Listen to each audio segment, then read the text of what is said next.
నమస్తే, నా పేరు ప్రశాంతి. వై న్యూస్ కు స్వాగతం. శారీరక మానసిక ఆరోగ్యం కోసం ప్రతి ఒక్కరూ యోగా అలవర్చుకోవాలని విజయనగరం జిల్లా కలెక్టర్ డాక్టర్ బిఆర్ అంబేద్కర్ కోరారు. ప్రతి వ్యక్తి నిత్య జీవితంలో యోగా ఒక భాగం కావాలని ఆయన పిలుపునిచ్చారు. పర్యాటక ప్రదేశాల్లో యోగాంధ్ర కార్యక్రమంలో భాగంగా ప్రముఖ పర్యాటక ప్రాంతం చింతపల్లి సముద్ర తీరంలో భారీ యోగా ప్రదర్శన నిర్వహించారు. వందలాది మంది ఈ కార్యక్రమానికి హాజరు కావడంతో బీచ్ కిటకిటలాడింది. ఈ సందర్భంగా కలెక్టర్ అంబేద్కర్ మాట్లాడుతూ మానసిక ప్రశాంతతకు, శారీరక ఆరోగ్యానికి యోగా ఒక దివ్య ఔషధమని పేర్కొన్నారు. యోగా వల్ల వివిధ రకాల జీవన శైలి వ్యాధులను దూరం చేసుకోవచ్చునని సూచించారు. యోగా గొప్పదనాన్ని, ప్రయోజనాలను వివరించేందుకు ప్రభుత్వం మే 21 నుంచి జూన్ 21 వరకు రాష్ట్రంలో భారీ ఎత్తున యోగాంధ్ర కార్యక్రమాలకు శ్రీకారం చుట్టిందని చెప్పారు. రాష్ట్ర ప్రభుత్వం వారి ఆదేశాల ప్రకారం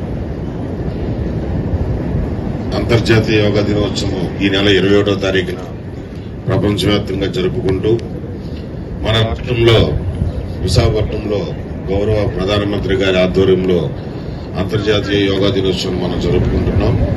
దానికి సంబంధించి ఒక నెల రోజులు అంటే మే 21 నుంచి జూన్ 21 వరకు రాష్ట్ర వ్యాప్తంగా కూడా ఈ యోగా యొక్క కార్యక్రమాన్ని ప్రాచుర్యాన్ని తెలియజేయడం కోసం ప్రతి విలేజ్ దగ్గర నుండి రాష్ట్ర స్థాయి వరకు కూడా ఈ యోగా కార్యక్రమాలు చేపట్టడం జరుగుతుంది.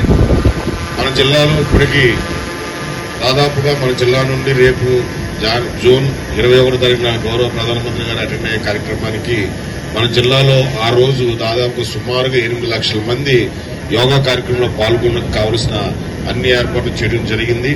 వారి శిక్షణ కూడా ఇవ్వడం జరుగుతుంది. గ్రామ స్థాయిలో శిక్షణ కూడా ఇవ్వడం జరుగుతుంది.